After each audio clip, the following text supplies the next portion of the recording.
le rapport de force augmente en notre faveur, mais le rapport de force est encore très faible. Maintenant, il y a des accélérations de l'histoire.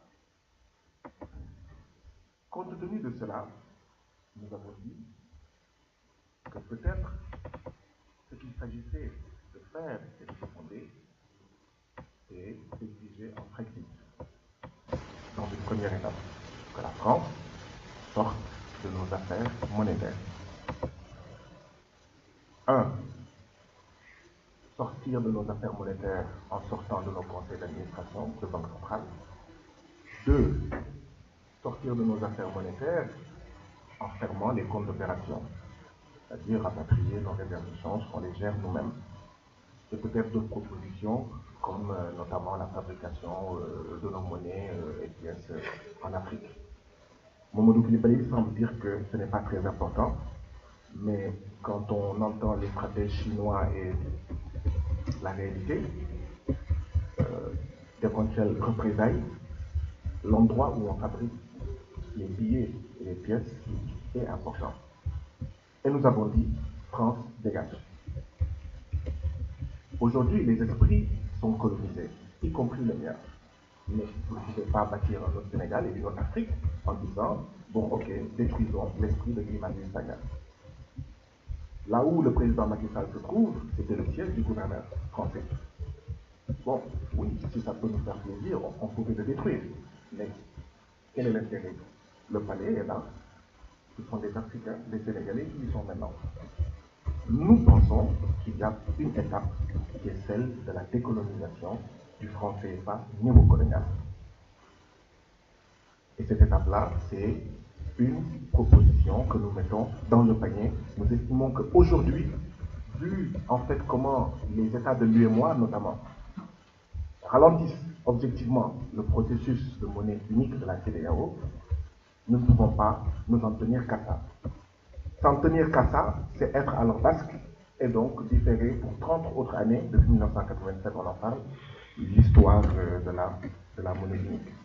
Donc, fondamentalement, moi c'est sur ça que je voulais intervenir en disant qu'effectivement, la monnaie, comme le disait Edouard Balladur, ce n'est pas une question technique, c'est une question politique qui tient à l'indépendance et à la souveraineté des États. Et donc, de ce point de vue, il faut en faire, et c'est à ça que nous travaillons. Et cette réflexion nous y participe, en faire une affaire des peuples. Il faut renforcer cela. Je vous remercie. Y a-t-il d'autres intervenants? Bon, soyez bref, hein. 1, 2, 3, 4. Je me contente de ça. Nous avons dit 5 intervenants, donc venez. Et chacun quelques minutes au maximum.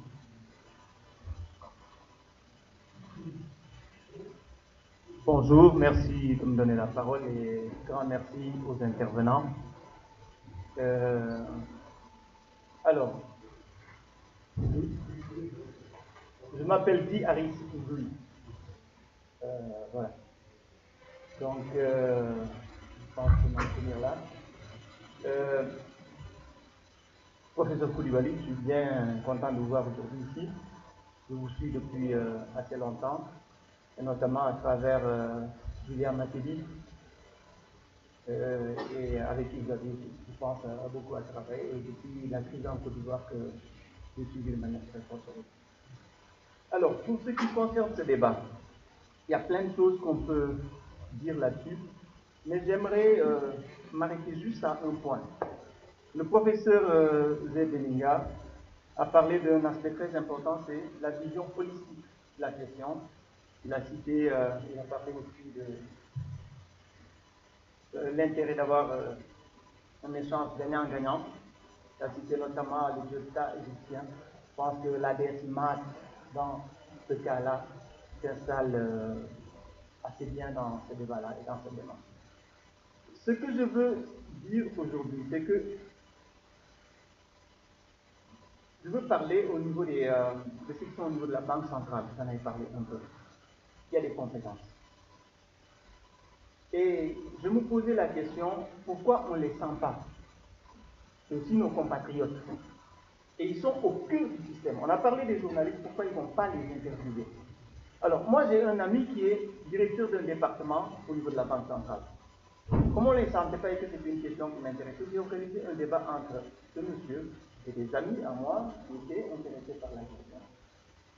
Le débat était assez houleux. Et ce monsieur me dit que Kenny Seba ou mon ami dit Mario Sagna ne peuvent pas être plus patriotes que lui. Et il croit au franc CFA à fond. Et il est de bonne foi.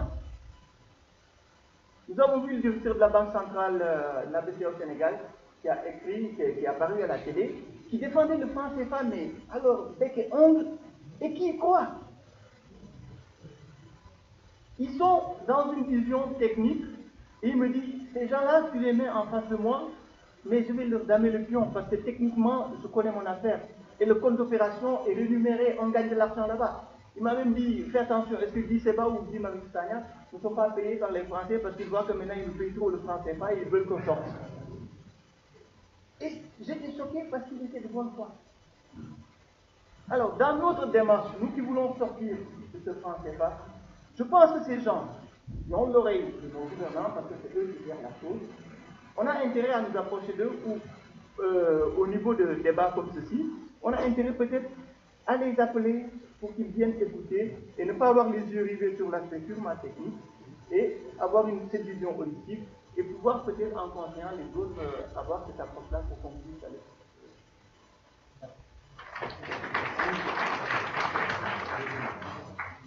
Bref, également.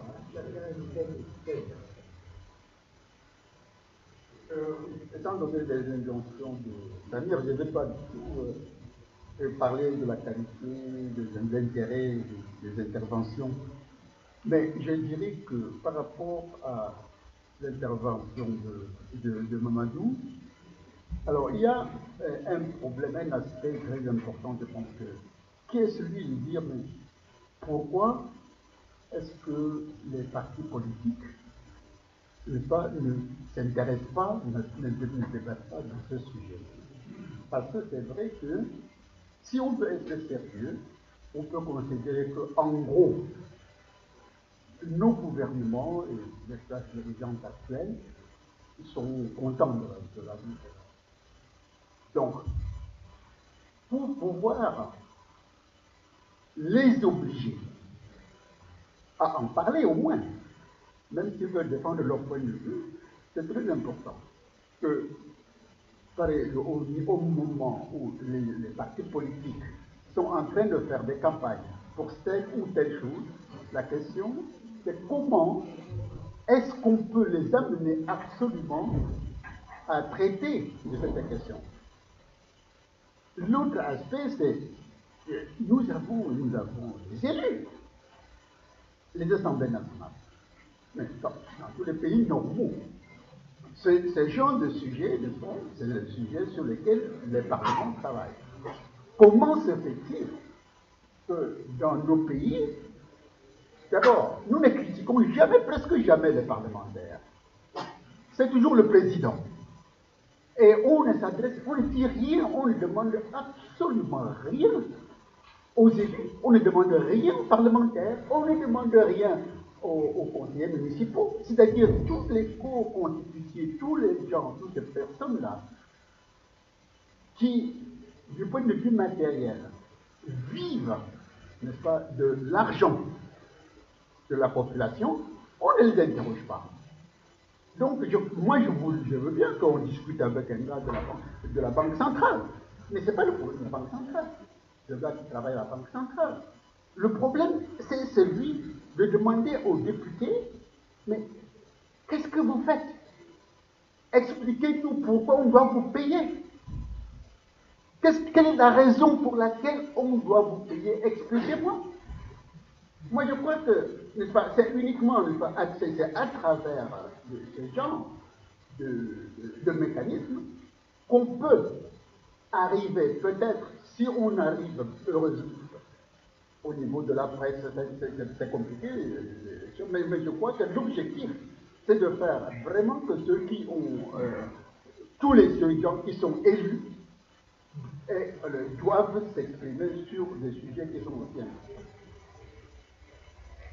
Merci. Bon, le troisième, le quatrième, le dernier. Je m'excuse, mais non, on ne peut pas prendre 20 personnes. On aura, si on a le temps, après la deuxième séance, de reprendre une discussion plus générale. Abdurrahman Sarr, je vais être bref. À propos du économique, à propos du franc CFA, j'ai bien aimé l'exposé du professeur Koulibaly. Le problème du franc CFA, à mon avis, est relativement simple. Tania vient de le dire, on est d'accord, on sort la France de la gestion du franc CFA, notre problème, il est entier. Il est entier en ce sens que, dans sa présentation, même en Europe, l'euro, c'est principalement l'Allemagne. Donc, si on devait se retrouver avec notre monnaie dans la France, on aurait le même problème.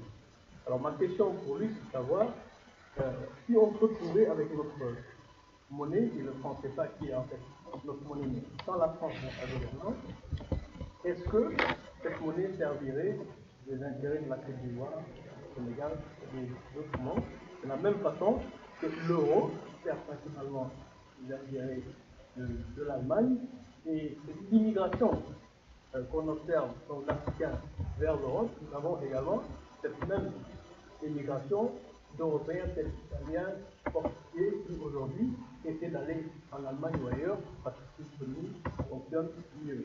Donc est-ce qu'il vous va mieux, disons en second best, avoir des monnaies nationales, que vraiment nos pays puissent donc prendre en main leur développement, plutôt que de s'imaginer une monnaie CFA dans la zone CFA ou même CEDEAO, ou CEDEAO plus CEMA, et se retrouver finalement avec le même problème que l'Europe.